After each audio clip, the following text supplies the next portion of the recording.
Hi guys, welcome to my channel, and in this video we'll be discussing about osteoarthritis. So let's get started.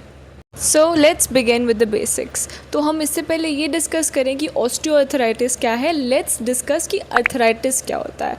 Now arthritis is made up of two words, arthro जिसका मतलब है joint and itis जिसका मतलब है inflammation. So arthritis is basically inflammation of one or more joints. And it is important to understand कि arthritis एक umbrella term है. There are more than 100 types of arthritis. तो जब हम अर्थराइटिस की बात करते हैं ये एक जनरलाइज टर्म हम यूज़ कर रहे हैं. एंड इस वीडियो में हम लोग पर्टिकुलरली ऑस्टियोआर्थराइटिस की बात करने वाले हैं. So let's get started.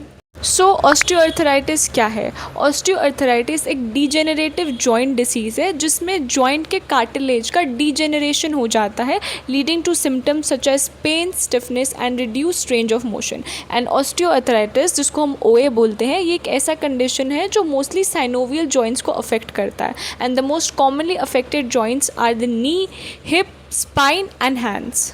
Now let's get into the pathophysiology of OA. So जैसा मैंने बताया कि कार्टिलेज के वेयर डाउन होने की वजह से ऑस्टियोआर्थराइटिस हो जाता है. अब कार्टिलेज क्या होता है?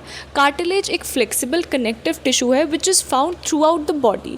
The cells that make up cartilage are known as chondrocytes. And हमारी बॉडी में 3 मेन टाइप्स के कार्टिलेज होते हैं, hyaline cartilage, fibro cartilage and elastic cartilage.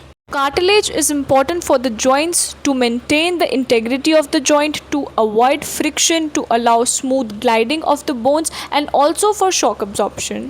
तो जब हमारे जॉइंट्स में कार्टिलेज का डीजेनरेशन हो जाता है it leads to reduced joint space and the bones begin to rub against each other causing friction and formation of osteophytes. This leads to pain, stiffness, reduced mobility and deformities in the later stages. Now let's discuss the causes and risk factors of OA. OA is very common after 45 years of age due to the age-related wear and tear that occurs in the body. And coming to gender, it is much more common in women, especially after menopause. Obesity, sedentary lifestyle and repetitive stress on the joints such as in the lives of athletes and farmers are other such common causes. Now coming to the symptoms of osteoarthritis. Common symptoms include joint pain, specially जो कोई activity physical work करने के बाद increase हो जाएगा. Then there stiffness, especially morning stiffness. जब आप initially उठोगे तब आपको अपने जॉइंट्स बहुत ज़्यादा स्टिफ फील होंगे.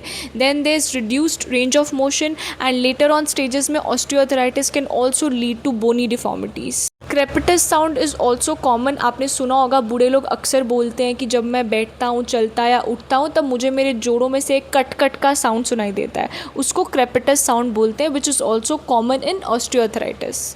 Now we come to the diagnosis. So diagnose करने के लिए सबसे पहले हमें एक thorough physical examination and history taking करना होगा. सेकेंडली एक्सरे में हमें रिड्यूस्ड जॉइंट स्पेस दिखेगा along with osteophytes formation and later on stages में हमें बोन में स्क्लेरोटिक एंड इरोजन चेंजेस भी दिखेंगे.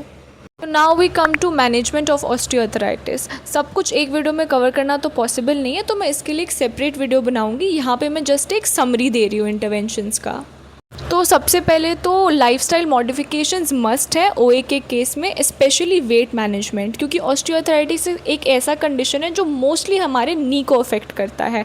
एंड जब हम ओवरवेट या ओबीस होते हैं हमारे नी जॉइंट पे जो है वो बहुत ज़्यादा एक्सेसिव लोड डालता है. So weight management and active lifestyle is must in osteoarthritis. If you are suffering from osteoarthritis, you should avoid heavy lifting and you should avoid activities that aggravate your pain. And अगर आपको knee osteoarthritis है then आपको proper comfortable footwear पहनना चाहिए जिसमें आपके heel and sole को cushion provided हो. Then you can do icing for acute pain and अगर बहुत ज़्यादा joint stiffness feel हो रहा है then you can use hot packs in that case. Then you have to go for stretching and strengthening of the affected area along with range of motion exercise. And in the case of knee osteoarthritis, balance training and gait training is a must. तो ये सब तो physiotherapy management था ओए का. But in severe cases जहाँ पे cartilage का बहुत ज़्यादा डीजेनरेशन हो चुका है वहाँ पे we have to opt for surgery and go for TKR as an total knee replacement. So that was a summary of physiotherapy rehabilitation for OA. And मैं रिहैबिलिटेशन पे एक अलग डिटेल सेपरेट वीडियो बनाऊंगी.